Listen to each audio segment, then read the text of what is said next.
శివకుమారి గారు, ఏంటి మీకు జరిగినటువంటి అన్యాయం గురించి చెప్పండి, ఈ రోజు జరిగినటువంటి దాడుల గురించి చెప్పండి. మీకు జరిగిన అన్యాయం డిఎస్సిలో ఏ రకంగా మీకు అన్యాయం జరిగింది? Point number 1. ఈరోజు ప్రశ్నించే వారిపైన, అది డిఎస్సి అభ్యర్థుల, జంజీనా, వైఎస్ఆర్సీపీనా, యువతన, లేకపోతే ఫీజు రియంబర్స్మెంట్ రాని వాళ్ళ, నిరుద్యోగ భృతి రాని వాళ్ళ, వాళ్ళు చేసినటువంటి పోరాటం పైన టీడీపీ గుండాలు చేసినటువంటి దాడి, ఈ రెండు అంశాలపైన మాట్లాడండి.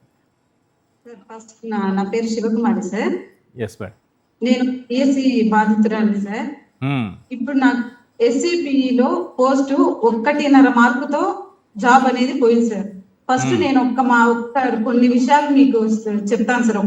ఒక్క నిమిషం నాకు టైం ఇవ్వండి ప్లీజ్. చెప్పండి. నా పేరు నేను బిపిడి యోగి వేమన యూనివర్సిటీలో, ఎంపీడి పద్మావతి మహిళా యూనివర్సిటీలో, ఎన్ఐఎస్ ఆచార్య నాగార్జున యూనివర్సిటీ గుంటూరులో అండ్ 10 నేషనల్ సిల్వర్ మెడల్ అన్ని ఉన్నాయి సార్. ఒకేసారి స్టేట్ లో 4 అథ్లెటిక్స్ లో 4 మెడల్స్ వచ్చాయి సార్. నేను ఒక స్పోర్ట్ హాస్టల్లో 7 years ఉన్నాను సార్. అయితే నాకు స్పోర్ట్స్ కోటాలో జాబ్ రాలేదు సార్. రాకపోగా ఈ సాఫ్ట్ బాల్ అవి ఇవి ఆల్ ఇండియా లెవెల్లో మెడల్స్ కొట్టిన వాళ్ళు ఇల్లు ఉన్నారు సార్. నేను ఒక్కటే అడుగుతున్నాను సార్, మాకు స్పోర్ట్స్ కోటా 3% అది ఏమొద్దు సార్, వెయిటేజ్ ఇవ్వమనండి సార్. మాకు చాలు వెయిటేజ్ ఇస్తే ప్రతి స్పోర్ట్స్ వాళ్ళు ఒకసారి చూడండి సార్. నావి నేషనల్స్, ఇది 19 నేషనల్ శ్రీనగర్ లో ఆడాం సార్. శ్రీనగర్ ఇది 19 నేషనల్. ఇది చూడండి సార్, ఇది ఉమెన్ నేషనల్ సార్. ఇది చూడండి sir, rural national silver medal sir. ఇవి రూరల్ నేషనల్ సిల్వర్ మెడల్ చూడండి. ఇది జూనియర్ నేషనల్ సార్. ఇది యూనివర్సిటీ నేషనల్ సార్. కెప్టెన్ నేనే సార్ దానికి. ఓకే. ఇవి అథ్లెటిక్స్ లో ఒకేసారి నాకు 4 మెడల్స్ వచ్చాయి సార్. ఒక 5 districts వాళ్ళు అంటారు, అన్ని ఫస్ట్ ప్లేస్ లో వచ్చాయి. ఇది సిల్వర్ మెడల్ సార్. ఇది మెడల్ 99 లో సార్. 99 లో వచ్చింది కలకత్తాలో, వెస్ట్ బెంగాల్. అంటే మేము 96 నుంచి గేమ్స్ ఆడుతున్నాం సార్. 96 నుంచి 95 నుంచి. బట్ మాకేంటంటే స్పోర్ట్స్ కోటా అనేది ఎక్కడా లేదు సార్. ఇప్పుడు మేమంతా అప్పటి నుంచి సీనియర్ నేషనల్, జూనియర్ నేషనల్, దాదాపు 10 నేషనల్స్ ఆడినా కూడా మాకు మెడల్ లేకపోవడం వల్ల మేము స్పోర్ట్స్ కోటాలో రాలేకపోతున్నాం. సరే సార్, మిగతా వాళ్లకు క్వాలిఫైయింగ్ ఇచ్చి ఒక స్పోర్ట్స్ కోటాలో మాత్రం ఇంటర్మీడియట్, డిగ్రీ వాళ్ళకి ఎందుకు సార్ ఇచ్చారు జాబ్స్?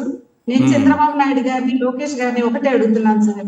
అందరికి క్వాలిఫైయింగ్ టెట్ పెట్టారు, బిఈడి పెట్టారు, అన్ని పెట్టారు. ఓన్లీ ఒక్క ఎస్ఏపిలో మాత్రం ఎందుకు ఇంటర్, డిగ్రీ వాళ్ళకు జాబ్స్ ఇచ్చారు స్పోర్ట్స్ కోటాలు? అది ఎందుకు సార్? దాంట్లో కూడా క్వాలిఫై పెడితే మాలాంటి వాళ్ళు పైకి వస్తారు కదా సార్. నాకు ఇప్పుడు పిహెచ్డి ఆర్సెట్ లో స్టేట్ లో ఉమెన్ లో 3rd ర్యాంక్ వచ్చింది సార్. టోటల్ గా 22nd ర్యాంక్ వచ్చింది. 22nd ర్యాంక్ ఉమెన్ లో 3rd ర్యాంక్ వచ్చింది స్టేట్ లో ఆర్సెట్. పిహెచ్డి మహిళా యూనివర్సిటీలో ఇప్పుడు జాయిన్ అవుతున్నాను. నాకు ఇప్పుడు డిఎస్సిలో జంబ్లింగ్, అవి కంప్యూటర్ ప్రాబ్లం వల్ల జంబ్లింగ్ అయ్యి జస్ట్ 2 మార్క్స్ లో నాకు డిఎస్సి మిస్ అయింది సార్. ఇప్పుడు 3వ డిఎస్సి రాయడము. అయితే ఒక విషయం చెప్పండి మేడం, ఇంటర్, డిగ్రీ వాళ్ళకి కూడా జాబ్స్ ఇచ్చేసారు అని అంటున్నారు. వాళ్ళు టెట్, డిఎస్సి ఏం రాయలేదు వాళ్ళకి, అట్లా ఇచ్చేసారు సార్. మేము ఇన్ని చేసి కోర్సులన్నీ మాకు ఎందుకు సార్ ఎలిజిబుల్ లేకుండా చేశారు? మామూలుగా స్పోర్ట్స్ లో మీరు ఏదైనా, మీకు ఎక్కడైనా పాల్గొని మీకు పథకాలు ఉన్నా, మీకు సర్టిఫికేట్ ఉన్నా, వెయిటేజ్ ఇవ్వడం అనేది కామన్ గా జరుగుతూ ఉంటుంది. కానీ ఇక్కడ ఏం జరిగింది? పర్సెంటేజ్ అట్లా ఇచ్చారు సార్. పర్సెంటేజ్ 3% ఇచ్చి ఒక్కరికి అన్నట్టు ఇస్తే అది మాలాంటి వాళ్ళందరూ చాలా మంది సఫర్ అవుతున్నారు సార్. ఇది first of all mega DSC కాదు సార్, దగా డిఎస్సి. వై? బికాస్ ఇప్పుడు 100% లో 30% మాత్రమే స్పోర్ట్స్ వాళ్ళు ఉన్నారు. ఇది బల్ల బుద్ధి చెప్తాను సార్. ఒక విజిల్ వేయడం రాదు, ఒక ప్లేయర్ ని తయారు చేయడం రాదు. అలాంటి వాళ్ళని తీసుకొని వీళ్ళు ఏం చేస్తారు సార్? ఏం చేయాలని సార్ సొసైటీకి? పిల్లల్ని ఎలా రెడీ చేస్తారు వీళ్ళు? ఒక స్పోర్ట్స్ పర్సన్ ఈవెంట్స్ పెట్టచ్చు కదా sir. Events last time DSC 2018 లో వాళ్ళే పెట్టారు సార్. డిఎస్సి 2018 లో అప్పుడు ఈవెంట్స్ పెట్టారు సార్. నేనే డిస్ట్రిక్ట్ లో ఫస్ట్ ఉన్నా, బీసీఏ ఉమెన్ లో డిస్ట్రిక్ట్ లో ఫస్ట్ ఉన్నా. బట్ పోస్ట్ లేదు అప్పుడు. ఓన్లీ ఓపెన్ లోనే 4-5 పోస్టులు ఉన్నాయి, అంతే, ఎక్కువ లేవు. అప్పుడు పోస్ట్ లేక మిగిలిపోయా. ఇప్పుడు ఈవెంట్స్ పెట్టక మిగిలిపోయా. ఇప్పుడు కూడా ఈవెంట్స్ పెట్టింటే నేనే టాప్ లో ఉన్నాయి. నాకు 40 అబవ్ ఉన్నాయి సార్ ఏజ్. బట్ నాకు కాన్ఫిడెంట్ చూడండి, నేను ఖచ్చితంగా ఈవెంట్స్ పెడితే ఓపెన్ లోనే కొడతాను సార్ పోస్ట్. రిజర్వేషన్ కూడా అవసరం లేదు. ఓకే. ఇంకోటి సార్, ఈ డిఎస్సి అంత గ్యాంబ్లింగే సార్. ఇది ఎట్లా చెప్పినా కూడా ఇది ఫ్రాడ్ గా డిఎస్సి అనేది ఒక కాంపిటేటివ్ ఎగ్జామ్ లెవెల్లో ఎక్కడా జరగలేదు. నేను రాశాను ఎగ్జామ్, నేను చూశాను. నా ఎగ్జామ్ హాల్లోనే ఎన్నో జరిగాయి, ఎన్నో చెప్పించుకొని రాయడాలు, అవి రాయడాలు. సీసీ కెమెరాలు ఓపెన్ చేయమని చెప్పండి సార్. ఎన్నో కెమెరాలు బయట పెట్టారట మేడం. సీసీ కెమెరా వెబ్ కాస్టింగ్ అనేది మన ఎలక్షన్ టైంలో 52 లక్షల ఓట్లు అదనంగా పడ్డాయంటే ఏ టైంలో ఎవరు వేశారు, ఏ పోలింగ్ బూత్లు వేశారు, ఆ వెబ్ కాస్టింగ్ సీసీ కెమెరాల దృశ్యాలు బయట పెట్టండి అంటే పెట్టలేదు. పెడతారు వీళ్ళు.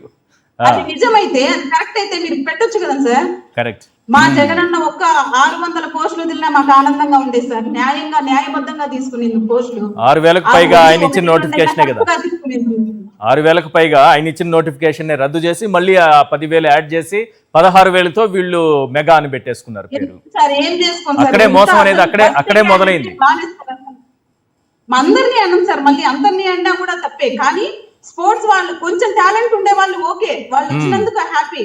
కానీ సార్ ఇప్పుడు ఒక ఎస్ఏపిఈ గానీ, పిఈటి గానీ, పీడి గానీ ఒక వర్తీ క్యాండిడేట్ రావాలంటే మీరు ఈవెంట్స్ అనేది ఖచ్చితంగా కండక్ట్ చేయాలి సార్. అది ఇప్పుడు ఒక పోలీస్ ని తయారు చేయాలంటే వాళ్ళకి ఎందుకు సార్ ఈవెంట్స్ పెడతారు?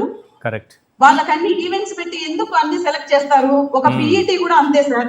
కొంచెం అన్నా వాళ్ళకి స్పోర్ట్స్ నాలెడ్జ్ ఉంటే, ఈ పరిగెట్టడము, ఈ బేసిక్స్ అన్నా తెలిసింటే ఒక నేషనల్ ప్లేయర్ ని కాకపోయినా అట్లీస్ట్ స్టేట్ లెవెల్లో వాళ్ళ ఆరోగ్యాన్ని వాళ్ళు కాపాడుకునే లెవెల్లో అన్నా తయారు చేయగల కెపాసిటీ ఉంటుంది సార్.